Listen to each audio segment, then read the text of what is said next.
Sprouts గురించి తెలుసుకుందాం. ఆ న్యూట్రిటివ్ వాల్యూస్ ఏంటి స్ప్రౌట్స్లో కన్నా చూసినట్టయితే, ఇందులో vitamins, minerals, proteins, carbohydrate, then including water content ఎక్కువ ఉండడం, ప్లస్ ఫైబర్ ఎక్కువగా ఉండడం. ఇక్కడ మనం తీసుకునే ఆహారంలో ఏ ఆహారంలో చూసుకున్నా కార్బోహైడ్రేట్ ఎక్కువ, ప్రోటీన్ అంటే జనరలీ మనం తీసుకునే ఆహారంలో carbohydrate, protein, fat, vitamins, minerals and fibre including water ఉంటుంది. ఇక్కడికి వచ్చేసరికి ఇందులో ఫ్యాట్ అనేది ఉండదు, ఎక్కువగా ప్రోటీన్స్ ఎక్కువ ఉంటుంది, కార్బోహైడ్రేట్ చాలా తక్కువ ఉంటుంది. మీది ఇక్కడ ఏంటి, అంత పైన పొట్టు ఉంటుంది కదా, మొలక బాగా వస్తుంది కదా, ఫైబర్ ఎక్కువగా ఉంటుంది. వీటితో పాటు బాడీకి కావాల్సిన main content of vitamins and minerals కూడా ఎక్కువగా ఉంటాయి మనకి స్ప్రౌట్స్లో. సో మనకి చూస్తూ ఉంటాం, ఒక ఎగ్ తింటే కంప్లీట్ ప్రోటీన్ ఎలా అందుతుంది అంటే, ఒక ఎగ్లో ఉండే కంప్లీట్ ప్రోటీన్ తినండి, బాడీని స్ట్రెంగ్త్ చేసుకోండి అని చూస్తూ ఉంటాం. అన్ని పేపర్స్ జనరలీ మనం ఎక్కడ హెల్త్ ప్రమోట్ చేసే వాటిలో చూసినట్టయితే ఎగ్లో ప్రోటీన్స్ ఎక్కువ ఉంటాయి, ఇట్స్ గుడ్ అని చెప్తూ ఉంటారు.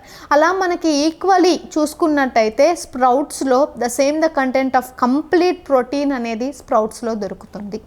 సో అలా స్ప్రౌట్స్ మనకి ప్రోటీన్ బేస్డ్ ఫుడ్ కాబట్టి మనం డైలీ ప్రతిరోజు మార్నింగ్ అవర్స్ ఎస్పెషల్లీ బ్రేక్ఫాస్ట్లో ఎప్పుడైతే మనం ఈ స్ప్రౌట్స్ని ఇంప్లిమెంట్ చేసుకుంటామో బాడీకి గుడ్ డైజెషన్ అవ్వడమే కాకుండా హెల్దీగా మెయింటైన్ అవ్వడానికి బాగుంటుంది. సో ఇక్కడ ఏమేమి ఉంటాయి న్యూట్రిటివ్స్ చూసుకున్నట్టయితే, proteins as usual highest amount ఉంటుందని చెప్పాను, గుడ్ కంటెంట్ ఆఫ్ ఫైబర్ ఉంటుంది అన్నాను. ఇది ఎక్కువ సోక్ అవుతుంది కదా, నీళ్ళల్లో నాని మళ్ళీ మొలకెత్తడం కూడా, ఇందులో వాటర్ పర్సంటేజ్ కూడా ఎక్కువ ఉంటుంది. సో దీంతో పాటు విటమిన్ ఏ ఉంటుంది, విటమిన్ బి ఉంటుంది, సి ఉంటుంది, ఈ ఉంటుంది, కే కూడా ఉంటుంది.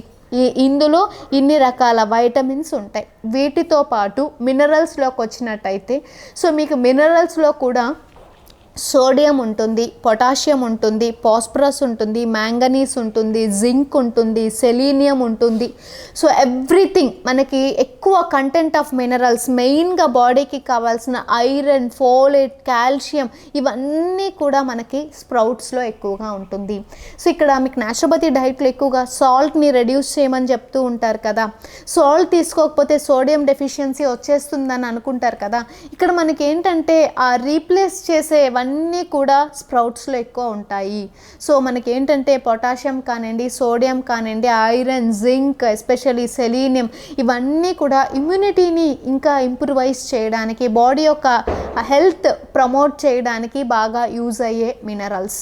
సో ఇన్ని మినరల్స్ మనకి ఒక్క డైట్లో దొరకడం అనేది కేవలం అది స్ప్రౌట్స్కి మాత్రమే సాధ్యపడుతుంది.